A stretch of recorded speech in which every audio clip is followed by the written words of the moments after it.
কেন হ্যাঁ আমি হয়ে যাব কি হয়ে যাবে? আমি এইভাবে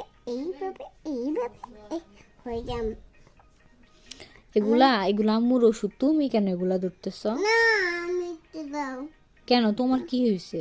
আমার শরীর ভালো না তোমার শরীর ভালো না? নাও কি হয়েছে তোমার শরীরের?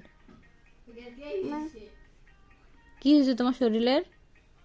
ওই আমার সত্যি ধরছে হ্যাঁ একটু শরীর ঠিক করে না শোনো, এটা আম্মুর ওষুধ এগুলা। হ্যাঁ আম্মু দে, তুমি কেন দিবা? আমার কপালে দাও তোমার কপালে কি হয়েছে? কপালে বাড়ি খাইছি কোথায় বাড়ি খাইছো দেখি? এটা এই কপালে কোথায় বাড়ি খাইছো? আম্মুর একটু দেখা হচ্ছে। পয়সা কথা কও। দাও এগুলা আম্মুর, এগুলা রাখো। রাখো। তুমি একটু এটাকে না বাবা, আর একটু না, একটু না, একটু না।